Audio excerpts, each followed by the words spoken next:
Pablo Iglesias, fundador del socialismo español, fue un luchador. Sintió pasión por la democracia y la libertad. Mantuvo una firme actitud contra la guerra y el colonialismo. Combatió por la justicia. Defendió siempre a los más débiles de la sociedad. Su vida fue un ejemplo. Su obra, una lección. Su memoria es patrimonio de todos los españoles. Bueno es que algunos le recuerden y otros, los más jóvenes, lo descubran hoy en un mundo tan necesitado de ideales y solidaridad. En 18 de octubre de 1850, yo, don Pedro Rodríguez Irigoyen, cura párroco de San Julián de la Real Villa del Ferrol, bauticé solemnemente a un niño que nació ayer a las 11:30 de la noche, hijo legítimo de Pedro Iglesias, natural de Orense, y Juana Pose, natural de Santiago. Púsele de nombre Pablo. Abuelos paternos se ignoran. Maternos, Rosendo, la abuela también se ignora.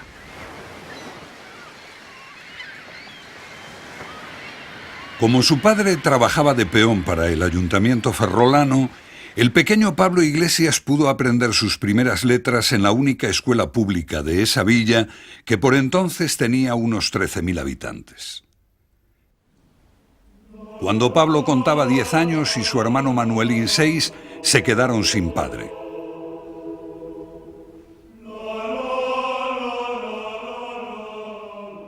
Juana Pose y sus 2 hijos se vieron de la noche a la mañana en la miseria, solos y desamparados. Juana no se lo piensa 2 veces, vende sus pobres enseres a las vecinas y decide ir a Madrid, donde un pariente, su único posible valedor, sirve como criado de confianza del influyente conde de Altamira. En el verano de 1860 se ponen en camino hacia la lejana villa y corte, tras hacer tratos con un arriero para que lleve en su carro a Manuelín y el escaso equipaje, en tanto que Juana y Pablo harán el camino a pie. A pesar de las penalidades y fatigas, el viaje, que duró 3 semanas a través de veredas y pasos de montaña, supondrá para Pablo una apasionante aventura, un desfilar de paisajes y gentes, de pueblos y lugares, y una gran sensación de libertad, hasta el punto de que solía decir que, cuando fuera mayor, quería ser peón caminero. A mediados del siglo XIX, Madrid tenía casi 300.000 habitantes. Encorsetada en su viejo perímetro urbano, decrépito e insalubre, crecía gracias a la emigración desde las áreas rurales, ya que en Madrid morían más de los que nacían. La mortalidad se cebaba en las capas populares, mal alimentadas y hacinadas en chamizos y casas viejas, sórdidas y mal ventiladas. Las calles y portales estaban llenos de charcos con orines e inmundicias y venían transitados por una legión de mendigos y parados. Al llegar a Madrid, en la portería del Palacio del Conde de Altamira, informan a Juana de que su tío ha muerto unos meses antes. Para poder sobrevivir, se ve obligada a ingresar a sus 2 hijos en el Hospicio de San Fernando, mientras ella se ganará un jornal trabajando por las casas como lavandera y asistenta. La separación de mi madre me afectó mucho, tanto que me quedé como atontado de puro triste. No comía nada. Mi diversión favorita era leer.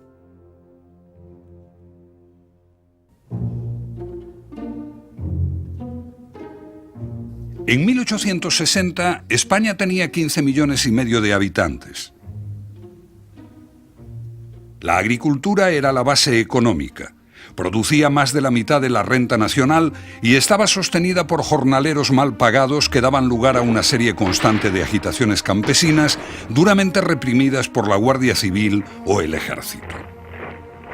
Había un elevado número de artesanos, pero la industria era raquítica y anticuada, con jornales insuficientes, trabajo infantil y jornadas extenuantes. El 80% de la población no sabía leer ni escribir. La esperanza media de vida era de 35 años. Donoso Cortés dijo: El hecho hoy dominante en la sociedad española es la corrupción que está en la médula de nuestros huesos. La corrupción está en todas partes, nos entra por todos los poros, está en la atmósfera que nos envuelve, está en el aire que respiramos. La impopularidad de la reina Isabel II, puesta en solfa en coplas y dibujos descarnados, salpicaba de lleno a la monarquía como institución que así cavaba su propia tumba. El escándalo de la Corte de los Milagros, formada por esperpénticos y nefastos personajes que influían en las decisiones de la reina, mal casada con su primo don Francisco de Asís, estaba en la calle. Su confesor, el padre Claret, Sor Patrocinio, conocida como la monja de las llagas, los amantes de turno, se aprovechaban de sus pecados, escrúpulos, poca preparación y ligereza. Durante su reinado hubo 51 gobiernos diferentes y alguno no duró más que un día. Pablo y su hermano Manuelín malviven 2 años en el hospicio. Como recuerdo de su paso por aquella institución benéfica, Iglesias arrastrará de por vida una precaria salud que habría de lastrarle no poco en su actividad. Pero el hospicio es también el lugar donde Pablo comienza a aprender el oficio de tipógrafo y donde tiene ocasión de leer multitud de libros y publicaciones. Cuando en enero de 1863, con 12 años, se marcha de allí por enfrentarse con su autoritario maestro, consigue colocarse en una imprenta de la calle de la Manzana, donde gana 2 reales diarios. Pablo va trabajando en diferentes imprentas, cada vez con mejor sueldo. El dueño de una de ellas, argumentando que el muchacho solo tiene 15 años, pretende pagarle 1 real menos que a los oficiales por hacer el mismo trabajo. Yo me negué y él me dijo, pero si eres un chico. Le respondí, por la edad sí, por mi trabajo y por mis obligaciones soy un hombre. Tengo que sostener a mi madre y a un hermano. Una epidemia de cólera precede a la crisis económica que lanzará al paro a miles de trabajadores y elevará el precio de los productos de primera necesidad. Pablo presencia el levantamiento de 1866, en el que pelearon cajistas conocidos suyos, y también los atroces fusilamientos con los que el gobierno castigó la revuelta popular. El frío y el hambre se dejan sentir en Madrid con una elevadísima mortandad. En estas fechas muere de tuberculosis su hermano Manuelín, que con 14 años de edad ya empezaba a ganar algún jornal como aprendiz de zapatero.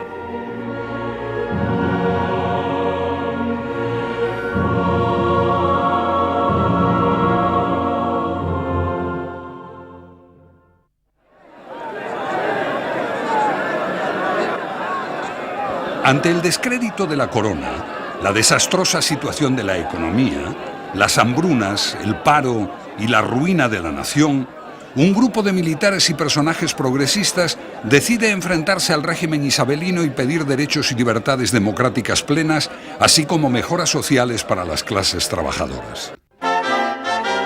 La revolución estalla en septiembre. Desde Cádiz, donde Prim, Serrano, Dulce y Topete se levantan en armas, avanza la gloriosa. Al grito de «Viva España con honra, abajo los Borbones», se extiende el levantamiento en demanda de libertad. Isabel II, desde su veraneo en Lequeitio, envía contra los rebeldes a sus escasas y desmoralizadas tropas, que son derrotadas en Alcolea.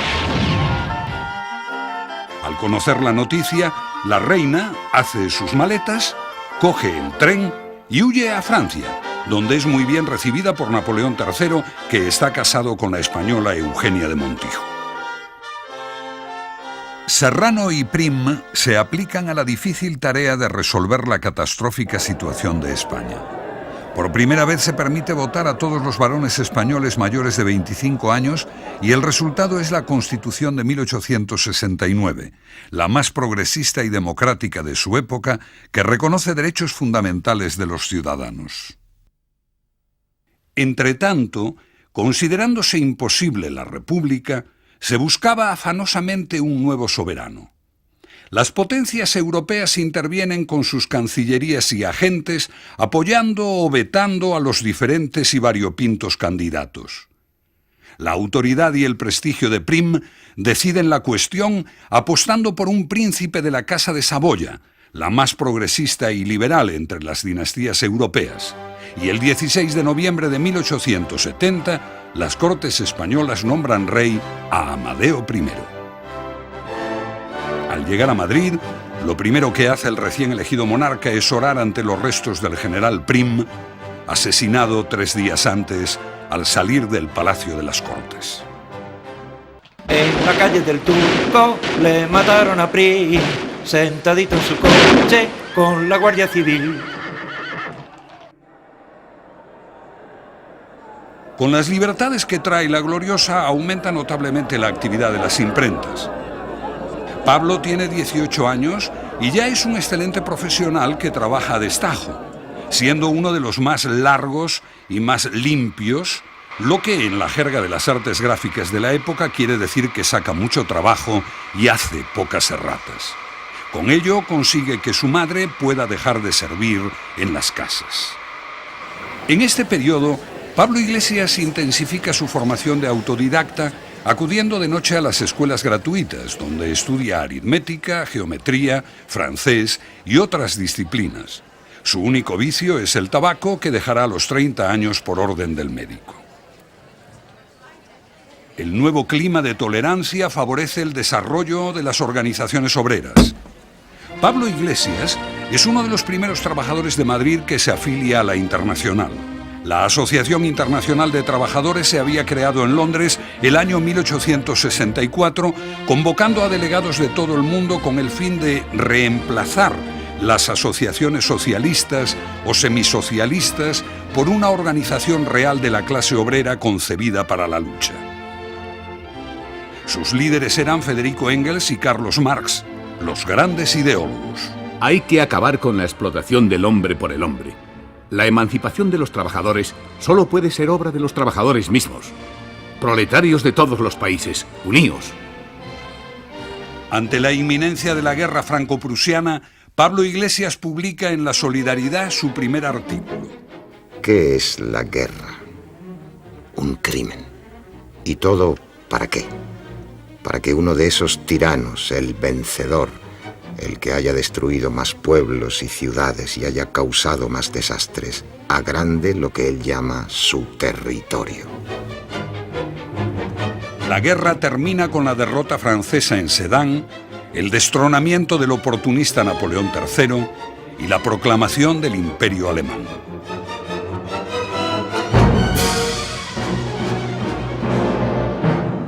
Ante el caos militar, político y económico, el pueblo en el Ayuntamiento de París proclama la República.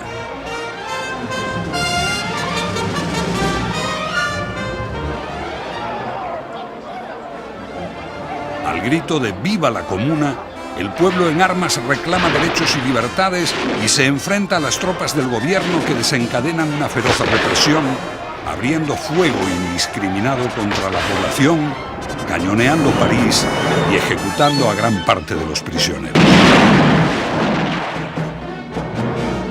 En la heroica resistencia de las barricadas van cayendo los miembros de la Comuna y 2 meses después se acaba con la rebelión.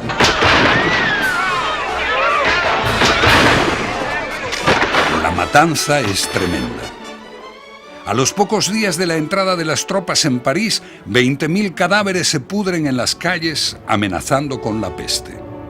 Se dictan más de 13.000 sentencias y entre los sentenciados se cuentan 156 mujeres y 6 niños. Pero su sacrificio no fue inútil. Desde entonces, ese proletariado que lucha por sus derechos habrá de ser tenido en cuenta e intervendrá activamente en la política de todos los países. Muy pronto, Iglesias pasa a formar parte de la dirección española de la Internacional, donde conoce al yerno de Marx, Pablo Lafargue, huido de la Comuna de París.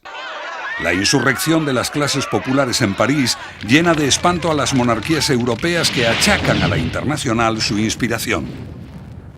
En su Congreso de La Haya, en 1872, La Primera Internacional inicia su declive con la división entre los marxistas, que creen que la emancipación del proletariado solo se podrá realizar tomando el poder político, y los anarquistas, seguidores de Bakunin, que combaten a todos los partidos políticos porque los contemplan como una sola masa reaccionaria que hay que destruir.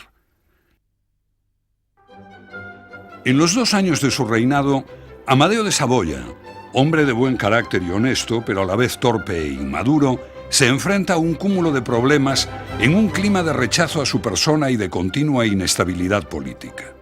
La fuga de capitales, las conspiraciones borbónicas, la sublevación carlista, el conflicto planteado en Cuba con los intentos de abolir la esclavitud, el avance del movimiento obrero y la crisis económica terminan por desbordarle. Consciente de su impotencia, abdica el 11 de febrero de 1873 y regresa a Italia. Antes de irse dirige un escrito a las Cortes. España vive en constante lucha. Todos los que con la espada, con la pluma, con la palabra, agravan y perpetúan los males de la nación, son españoles.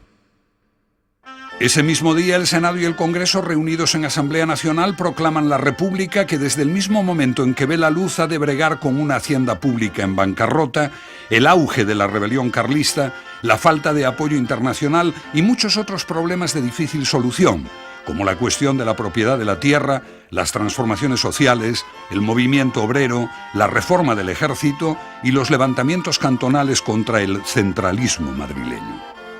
Tras un escaso año de vida, la Primera República navega dando bandazos. Pi y Margall impulsa el texto de una nueva constitución, esta vez federalista, que no llega a promulgarse. Mientras tanto, el bando alfonsino sigue creciendo, apoyado por la oligarquía económica y los generales, y cuenta con un dirigente muy eficaz, Cánovas del Castillo. Pero quien da el golpe de gracia a la Primera República es el capitán general de Madrid, Manuel Pavía, al disolver con sus tropas las Cortes. A finales de 1874, el general Martínez Campos se pronuncia en Sagunto a favor de la monarquía, con Alfonso XII como rey de España, con lo que termina el periodo revolucionario y vuelven los Borbones.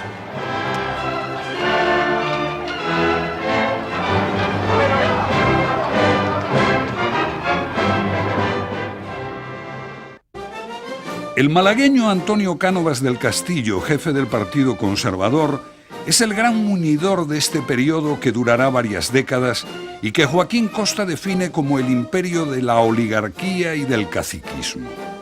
Pese a ello, es una época bastante pacífica y positiva para el país, que se beneficia de una profunda modernización, en tanto que se hacen grandes negocios y grandes fortunas vendiendo el patrimonio español a banqueros, empresas y especuladores extranjeros.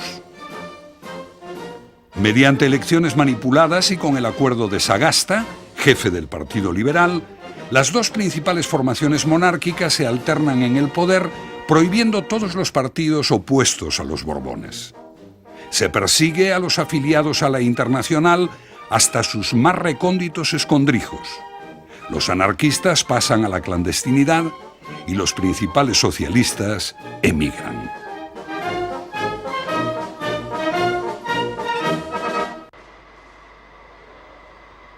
Durante este periodo, Pablo Iglesias trabaja como jornalero, destajista, corrector o encargado, ganando de 30 a 35 pesetas semanales, un jornal que le permitía ahorrar algunos duros para hacer frente al paro, situación que podía presentarse en cualquier momento, porque Iglesias, por su condición de presidente de los impresores y por sus ideas, era para muchos patronos un indeseable. Además, su salud ha empeorado y algunas veces echa sangre por la boca. Su amigo, el doctor Jaime Vera, le hace someterse a un estricto régimen. Los pocos reales que consigue ahorrar se los gasta en libros y en acudir al teatro y a la zarzuela, sus dos grandes aficiones. Hasta confieso que tuve mis ilusiones de ser actor. Todo lo que se relacionaba con el teatro me encantaba. 1876 es un año importante para la renovación de la vida cultural española. Giner de los Ríos crea la Institución Libre de Enseñanza. La institución, cuyo fin es renovar la vida intelectual española por medio de una educación que contemple la formación integral de la persona, lleva a cabo una tarea ciertamente impagable. La Institución Libre de Enseñanza fue el gran centro de formación de numerosos pensadores, intelectuales y artistas, y su influencia en la vida política y social española es indiscutible. De ella salieron algunos ilustres militantes socialistas, como Julián Besteiro y Fernando de los Ríos, entre otros muchos. Pablo Iglesias se decide a fundar el Partido Socialista Obrero Español, siguiendo las pautas del Partido Socialista Obrero Alemán, creado 4 años antes. El 2 de mayo de 1879, en el transcurso de una comida de hermandad en la Fonda Labra de la madrileña calle de Tetuán, se crea en la clandestinidad el Partido Socialista Obrero Español. El grupo fundacional está formado por 16 tipógrafos, 4 médicos, entre los que se encuentra Jaime Vera, 2 plateros, un doctor en ciencias, un marmolista y un zapatero. El ideal del Partido Socialista Obrero es la completa emancipación de la clase trabajadora, es decir, la abolición de todas las clases sociales y su conversión en una sola de trabajadores libres e iguales, honrados e inteligentes. En 1882 estalla una huelga de 400 operarios en 30 imprentas de Madrid por no atenerse los patronos a los jornales pactados años atrás. El gobierno de Sagasta se alarma y hace detener y procesar a los organizadores. Pi y Margall defiende a los acusados.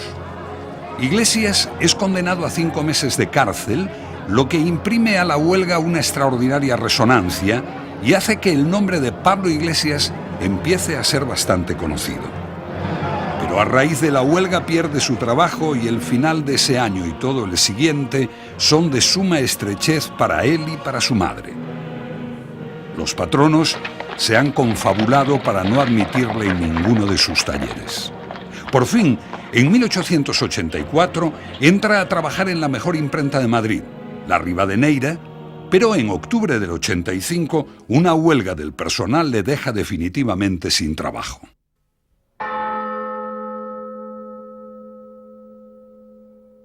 Ese mismo año, 1885, muere prematuramente Alfonso XII víctima de la tuberculosis. Su viuda, María Cristina de Habsburgo-Lorena, es nombrada regente y poco más tarde da a luz un hijo varón, el futuro Alfonso XIII.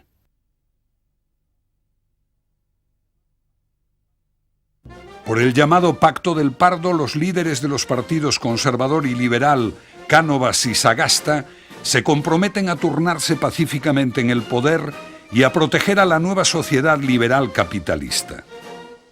La gente espera el comienzo de un periodo de paz y de prosperidad, pero aunque se acaba con la guerra carlista, no se logra pacificar Cuba y hay escasez de alimentos y grandes mortandades.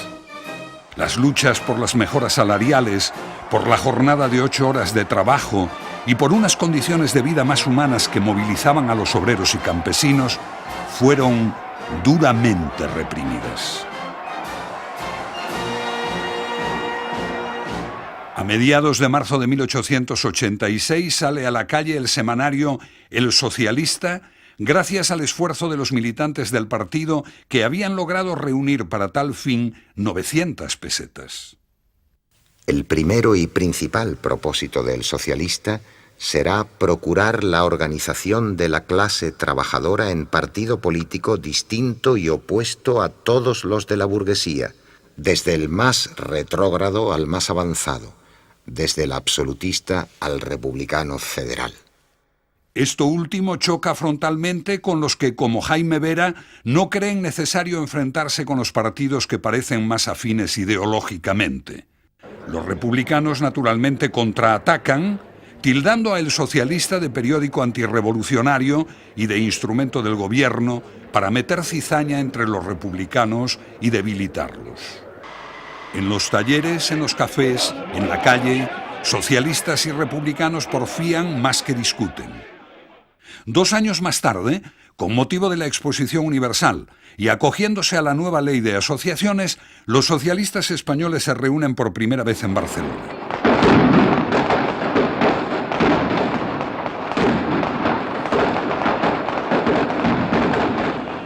En Barcelona nace la UGT, la Unión General de Trabajadores, con 3.355 federados y con un claro objetivo: reunir en su seno a las sociedades, federaciones y uniones de resistencia, mejorar las condiciones de trabajo y mantener estrechas relaciones con las organizaciones obreras de los demás países.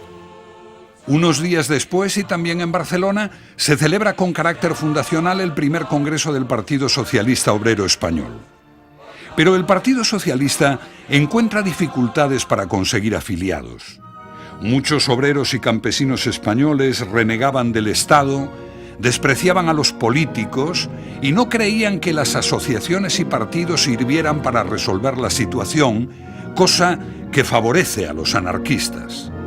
El Partido Socialista va creciendo lentamente en un ambiente hostil, dominado por los partidos republicanos, fuertes y pletóricos y con ilustres líderes. Para muchos, el Partido Socialista es adusto y poco atractivo, y los propagadores de sus doctrinas les parecen ásperos y esquivos. De esta época arranca la maledicencia republicana contra Iglesias. ¿No vive holgadamente sin trabajar? ¿No tiene un magnífico gabán de pieles? Siempre viaja en primera y se cambia a tercera cuando el tren va a llegar a la estación. La realidad es muy otra. En diciembre de 1886 muere su madre y Pablo enferma gravemente a comienzos del invierno del 87. Sus compañeros le obligan a irse a curar a Valencia, donde conoce a Amparo Meliá, mujer casada, que años más tarde será su compañera ya de por vida. De vuelta a Madrid, se traslada a vivir a la redacción del Socialista, donde coloca su cama en el fondo del pasillo y, dada la precaria situación económica de la publicación, se ve obligado a ejercer de director, redactor y tipógrafo. En 1889 el partido le envía al Congreso de la Internacional, que se celebra en París. Pablo Iglesias viaja en tercera, al igual que haría más tarde, con ocasión de los congresos de la Internacional de Bruselas, Zúrich, Londres, París, Ámsterdam y Copenhague.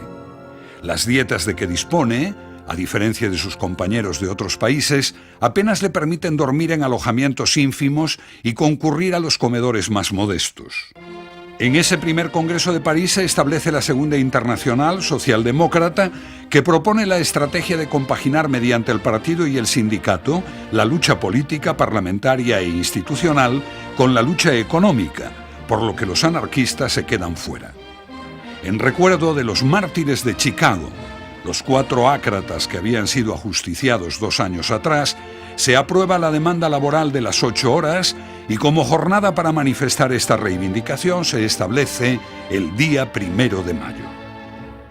El 1 de mayo se celebra en España al año siguiente, en 1890, el primer domingo de mes. La convocatoria había despertado una tremenda expectación y muchos pedían que el gobierno la prohibiera. Por su parte, Iglesias temía que la manifestación de Madrid, a diferencia de Bilbao y Barcelona, pudiera ser un fracaso. No es así. Una multitud incontable sigue a la comisión que preside Iglesias, quien entrega al entonces primer ministro Sagasta una petición para establecer la jornada de 8 horas. Luego Iglesias habla a la muchedumbre, que al final se retira ordenadamente. En ese año 1890 se restablece el sufragio universal, aunque solo para hombres. Las mujeres no podrán votar hasta 1933. Pablo Iglesias manifiesta: del Partido Socialista forman parte las mujeres, y es natural que así sea. Porque si los hombres necesitan emanciparse, ellas lo necesitan más por ser mayor su esclavitud. Y para acabar con ella no pueden ir a otro partido, ya que solamente el socialista lucha por la desaparición de todas las esclavitudes. Los socialistas en su Congreso de Bilbao deciden participar en las elecciones y presentan a Pablo Iglesias. Su propaganda se basa en un manifiesto escrito por Vera, del que se repartieron 10.000 ejemplares, pero no consiguieron ningún escaño. A finales de 1893 llega a Madrid Amparo Meliá, separada de su marido. Trae con ella a su hijo Juan, de 10 años. Pablo les ayuda a instalarse. Amparo entra a trabajar en un pequeño taller de pasamanería, donde varias hijas de compañeros socialistas son instruidas en el oficio. Juan Almela Meliá, que acabará siendo como un hijo para Iglesias, nos cuenta cómo fue forjándose ese hogar. Iglesias siguió ocupando durante algún tiempo su habitación en la calle de Hernán Cortés, pero dejó de acudir al fondín de la calle de Tetuán. Con lo que él podía gastar en comer y cenar y lo que mi madre ganaba en su profesión, se hacía el prodigio de reunirnos los tres ante una pobre mesa 2 veces al día. Son años de gran estrechez, de enfermedades, de cárceles. Por mandato del partido y de la UGT, Iglesias acude en apoyo de la huelga de los obreros de la industrial malagueña de la Casa Larios, que afecta a 3.500 obreros. Esto le acarrea una condena de 4 meses y 1 día que ha de cumplir en la cárcel de Málaga.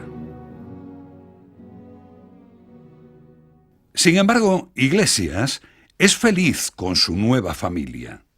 Tenía ratos felices dentro de la estrechez de su vida y solía cantar. Su oído era excelente y su voz una voz limpia, vibrante, que obedecía sin fallar nunca a las modulaciones que quería él imprimirle. Marina era su fuerte.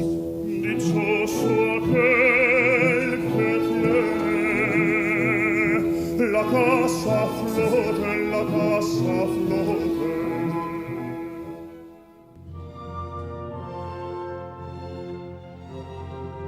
El panorama político y social de la regencia empieza a ensombrecerse. A comienzos de 1892, unos cuantos campesinos llevan a cabo un asalto a la cárcel de Jerez con la intención de liberar a un centenar de compañeros y dan muerte a uno porque, según decían, vestía como un señorito. El resultado es una condena de muerte a 4 hombres y cadena perpetua a 18. Un año después, la burguesía barcelonesa se aterroriza ante la bomba lanzada contra el general Martínez Campos por el anarquista Payás y la que su correligionario Salvador hace estallar en el Liceo. Pánico vuelve a adueñarse de Barcelona en 1896 con la bomba anarquista en la calle de Cambios Nuevos, que mata a 6 personas y hiere a más de 40. Cánovas lleva al Parlamento un proyecto de ley para que se entregue a los tribunales militares la instrucción de estos procesos, se establezca la pena de muerte para los autores y sus cómplices y se condene al exilio a todos los anarquistas, aunque no hayan cometido delitos. Como en el anterior caso de los anarquistas barceloneses, se tortura a los detenidos. Los socialistas piden inútilmente la revisión del proceso. Somos enemigos de los anarquistas, tanto de los puramente teóricos como de los dinamiteros o terroristas. Pero ni aun para estos podemos pedir que se les trate como a fieras, sino que se les aplique la ley. Lo ocurrido en el proceso de Montjuic no es un caso aislado, sino uno de los muchos que constituyen el bárbaro sistema empleado en nuestro país para arrancar declaraciones. En 1895 comienza una nueva sublevación independentista en Cuba y también en Filipinas. El gobierno de Cánovas manda a la isla al implacable general Baylor, que por primera vez en la historia implanta campos de concentración donde mueren más de 300.000 campesinos. Iguales atrocidades suceden en Filipinas, culminando con el inicuo fusilamiento de su líder, José Rizal.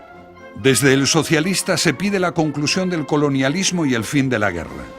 También la Internacional Socialista aprueba proclamación en el Congreso de Londres una dura condena al colonialismo y un mensaje de simpatía hacia todos los que luchan por conquistar su nacionalidad. Al son de la Marcha de Cádiz, miles de soldados españoles se embarcan para ir a morir a Cuba y a Filipinas, víctimas del vómito negro, de la malaria, de la fiebre amarilla o de las niguas. Los socialistas realizan una intensa campaña para que se cumpla la ley de reclutamiento y reemplazo, a fin de que no vayan a la guerra solo los que no tienen dinero para librarse de ella mediante el pago de una cuota. Allá van solo los desheredados. Allá van unos hombres arrancados a viva fuerza del seno de sus familias para combatir a unos soldados voluntarios que levantan bandera separatista. Allá van los esclavos blancos a combatir a los esclavos negros. La burguesía de aquí y de allá seguirá en tanto dando vueltas a los tornillos de la explotación y acumulando las riquezas que en el campo, en los talleres y en las fábricas produce el ejército obrero restante. El 8 de agosto de 1897, Cánovas es asesinado en el balneario guipuzcoano de Santa Águeda por el anarquista italiano Angiolillo en venganza por los ajusticiados de Montjuic. Sagasta entra en el gobierno y no respeta su compromiso de hacer cumplir la ley de reclutamiento y reemplazo. Somos partidarios del servicio obligatorio, pero ahora es imposible, porque ustedes mismos reconocerán que sería una atrocidad llevar a los hijos de buenas familias a esos cuarteles tan malos que tenemos. Al grito de o todos o ninguno, los socialistas convocan a una campaña de agitación para impedir el embarque de fuerzas. El gobierno reacciona suspendiendo las garantías constitucionales. El 15 de febrero de 1898, en el puerto de La Habana, tiene lugar la voladura fortuita del acorazado norteamericano Maine y los Estados Unidos de América declaran la guerra a España.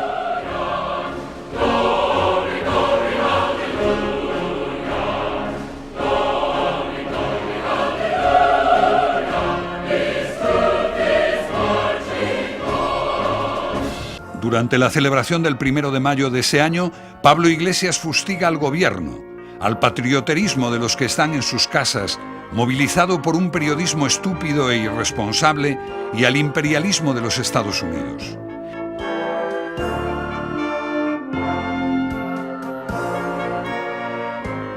En ese mismo momento, la escuadra yanqui está hundiendo a la española en las aguas filipinas de Cavite. En diciembre de 1898, España y Estados Unidos firman la Paz de París, por la que España pierde los restos de su imperio colonial: Cuba, Puerto Rico, Filipinas y la isla de Guam.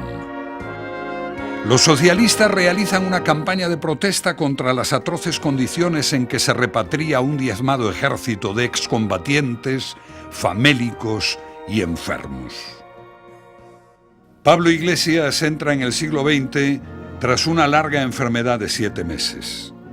Tiene 50 años. En este último periodo se ha producido un cambio sustancial en el mundo del trabajo, en las estructuras productivas y en la composición de la mano de obra.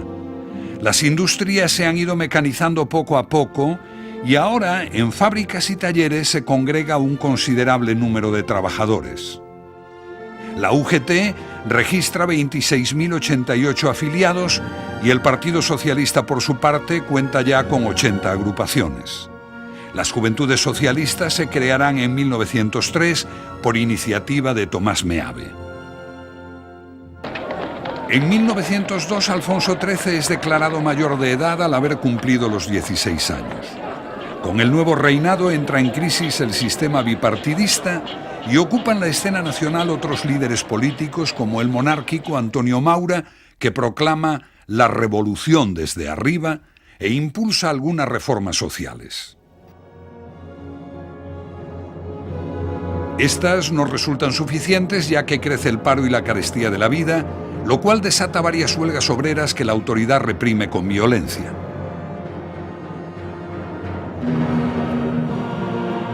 Crecen también los abusos de las autoridades, desde el gobernador civil de Madrid hasta el último guardia civil o alcalde del más ínfimo villorrio. Aumenta también la inseguridad ciudadana por los atentados con bombas que llevan a cabo los anarquistas. En París, en 1905, se atenta contra la vida de Alfonso XIII en una visita oficial del rey a Francia. Se impone la Ley de Jurisdicciones, en 1906, dirigida fundamentalmente contra la prensa, que trasladaba a la jurisdicción militar los delitos contra la patria y el ejército. Pablo Iglesias, que en 1905 ha salido elegido concejal por Madrid, junto con sus compañeros Largo Caballero y García Ormaechea, Sufre continuas multas y condenas de cárcel por denunciar los atropellos y protestar contra la pasividad de los gobernantes. El 28 de noviembre de 1908 se inaugura la Casa del Pueblo de Madrid, que acoge a 102 sociedades y 35.000 asociados. Es uno de los días más felices de la vida de Pablo Iglesias, cuya capacidad como organizador se hace patente en la gran red de casas del pueblo que impulsó y que se convertirían en auténticas escuelas y universidades para los desheredados. En la descarada rebatiña de las potencias colonialistas para apropiarse de aquellas zonas del globo terráqueo que aún no se han repartido, quitándoselas a sus habitantes, a los que ven como miembros de razas inferiores, Francia y España se adjudicaron Marruecos. En el verano de 1907, los marroquíes de Casablanca asesinan bárbaramente a 3 obreros españoles, 6 franceses y 2 italianos. Los gobiernos de Francia y España envían fuerzas a Casablanca, comenzando así una guerra de conquista para la ocupación del territorio que cada cual se había asignado. Iglesias da la voz de alarma para tratar de impedir la guerra. Impedir la insensata renovación del nefasto hasta el último hombre y hasta la última peseta de las absurdas guerras coloniales e imponer el o todos o ninguno, que no es sino el cumplimiento estricto de la ley. El desastre del Barranco del Lobo conmociona a la opinión pública, espantada al conocer las noticias de la carnicería de soldados españoles. En el Barranco del Lobo hay una fuente que emana sangre de los españoles que murieron por la patria. Pobrecitas madres cuando llorarán al ver que sus hijos a la guerra van. En el verano de 1909, el gobierno deja traslucir que enviará a Marruecos 20.000 soldados reservistas que, como siempre, pertenecían a los sectores más deprimidos del proletariado. Muchos están casados y tienen hijos. Casi todos van mal armados y se hallan mal preparados física y moralmente. Los socialistas publican un manifiesto llamando a los obreros para que por todos los medios legales se opongan al envío y a la redención a metálico del servicio militar. El gobierno suspende las garantías constitucionales. El domingo 18 de julio, en el puerto de Barcelona, cuando varias encopetadas señoras de la aristocracia intentan entregar escapularios, medallas y tabaco a unos soldados que son auténtica carne de cañón, se provocan los primeros tumultos populares contra el embarque de tropas. Estas algaradas se extienden como la pólvora y se convierten en una revuelta incontrolada. Arden iglesias y conventos y en las calles se lucha contra la Guardia Civil, la policía y el ejército. Enseguida llegan tropas de refuerzo y antes de una semana la insurrección está sofocada. Durante la semana trágica se produjeron cerca de 100 muertos, 800 heridos, fueron incendiados 112 edificios y la represión alcanzó a varios miles de personas, de las que 5 fueron ejecutadas, 59 condenadas a cadena perpetua y 175 enviadas al destierro. Pablo Iglesias, que ya tiene varios procesos a sus espaldas por sus campañas contra la guerra de Marruecos y la política colonialista de Maura, es inmediatamente encarcelado, al igual que todos los que signifiquen algo en la organización obrera. Si por esta campaña somos encarcelados algunos, síganla los demás, sin vacilaciones ni desmayos. La gota que colma el vaso es el proceso militar y el consiguiente fusilamiento de Francisco Ferrer, que por sus ideas libertarias es acusado de ser el inspirador de la revuelta. Ferrer, que revoluciona la enseñanza como fundador de la escuela moderna, es acérrimamente odiado por el clero y por las fuerzas más reaccionarias del país. Con este asesinato se ha satisfecho la saña de los actuales gobernantes y el odio de la gente más vil y más ruin que pisa nuestro país. La crisis desemboca en la caída del gobierno y en Madrid se organiza una gran manifestación a la que asisten republicanos y socialistas. Poco después, en un mitin que preside don Benito Pérez Galdós, se consolida el acuerdo entre republicanos y socialistas para acudir juntos a las elecciones. Es el nacimiento de la conjunción republicano-socialista. Con ella, los socialistas se abren a cierta cooperación con los partidos burgueses más progresistas a la hora de intentar establecer y garantizar al menos las libertades políticas y los derechos civiles.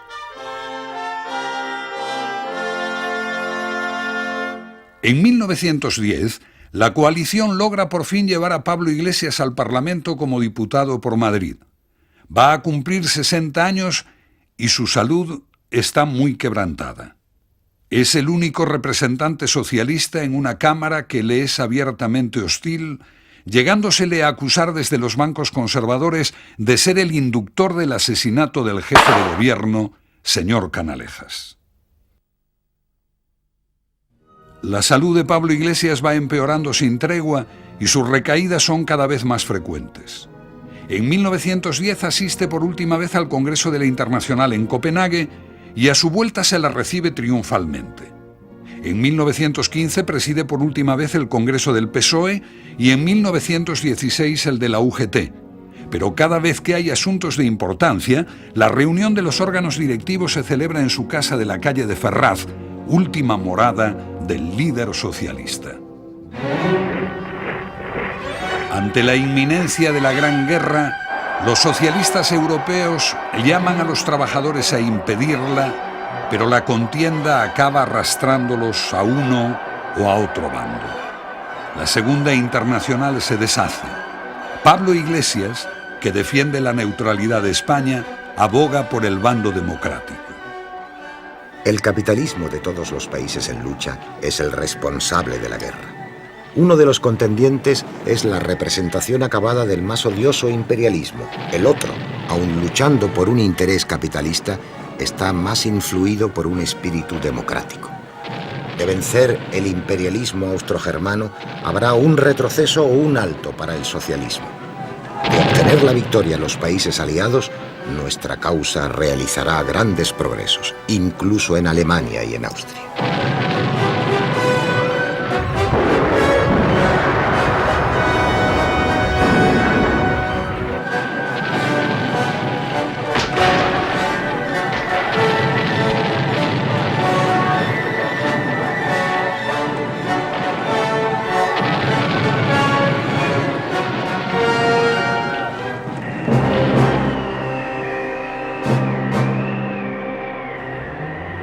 La Primera Guerra Mundial destruiría las bases del equilibrio europeo.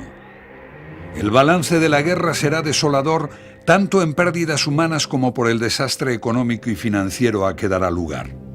Entre los combatientes se producirán 10 millones de muertos que, junto a los heridos y mutilados, inválidos, enfermos y desplazados entre la población civil y la profunda crisis moral resultante, despertará el ferviente deseo de que la atroz experiencia nunca vuelva a repetirse.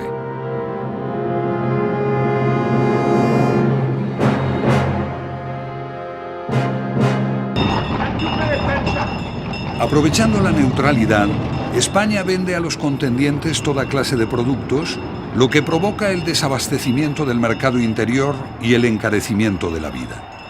Mientras unos pocos se hacen ricos, el paro sigue creciendo y continúan los intolerables abusos del gobierno. El estado de excepción es permanente. El Partido Reformista de Melquiades Álvarez, el republicano de Lerroux y los socialistas, representados por Besteiro, todos ellos antimonárquicos, acuerdan la huelga general contra el gobierno.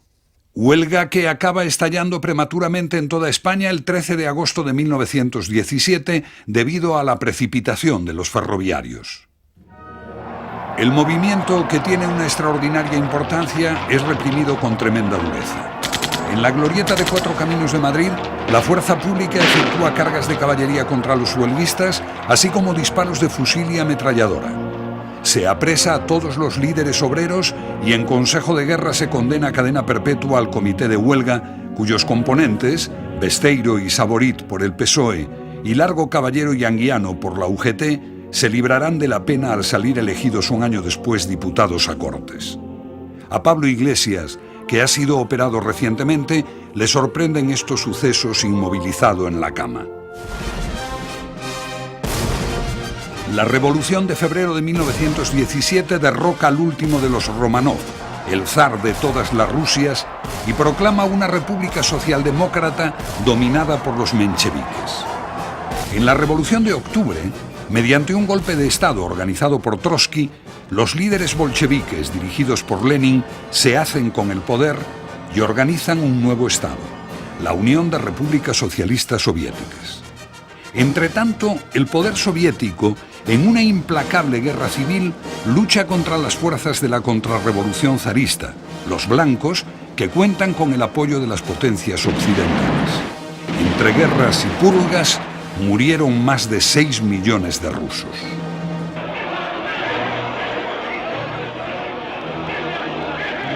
Los socialistas acogen con júbilo la Revolución Rusa de 1917, creyendo ver en ella el comienzo de una sociedad sin clases.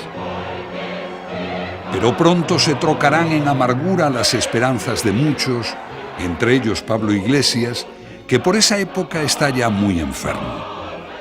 En 1919 se funda en Moscú la Tercera Internacional o Internacional Comunista, que impone la supeditación de los partidos integrantes a los dictados del Kremlin.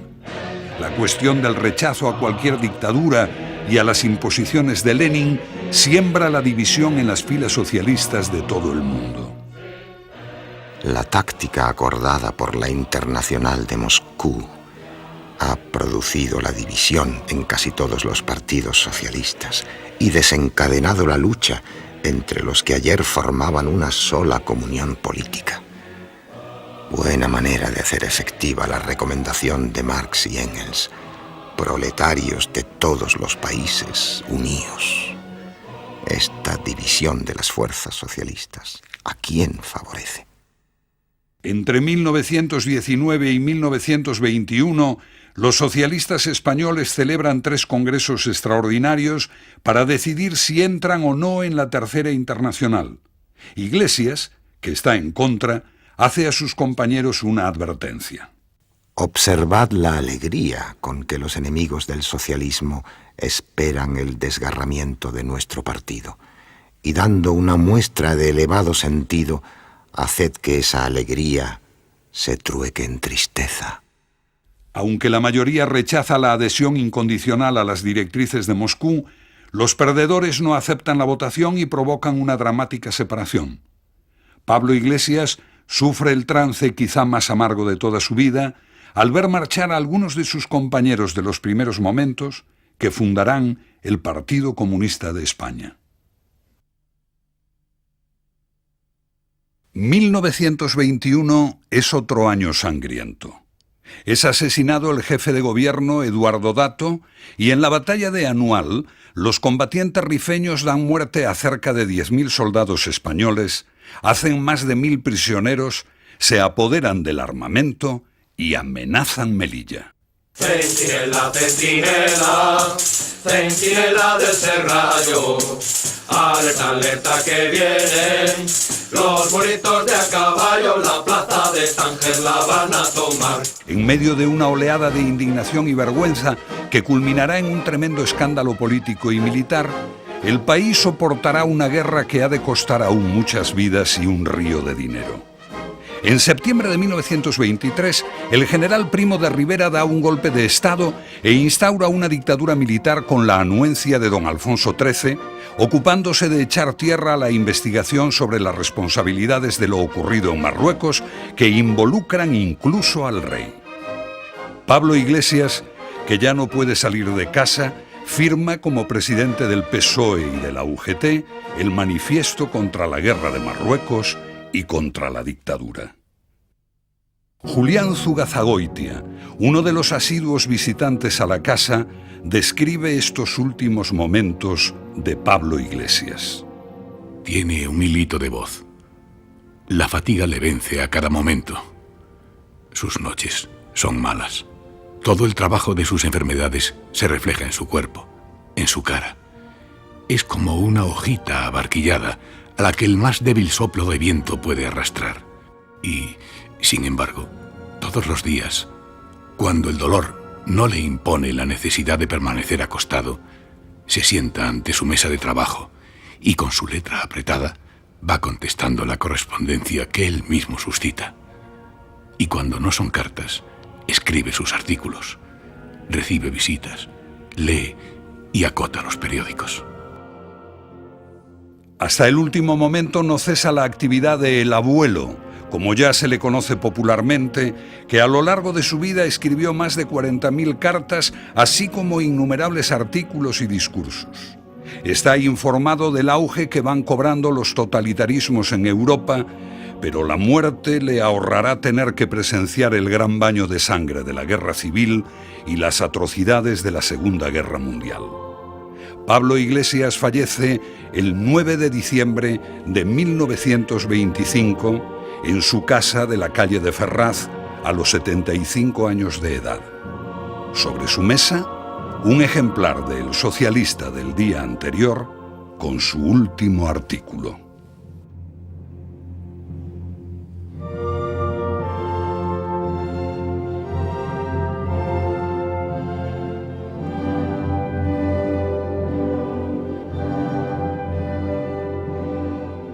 El ideario de los proletarios está dictado por la razón e inspirado por la justicia. Y hagan lo que hagan sus enemigos, vencerá como viene venciendo desde que los oprimidos han adquirido conciencia bastante de su valer y de su fuerza.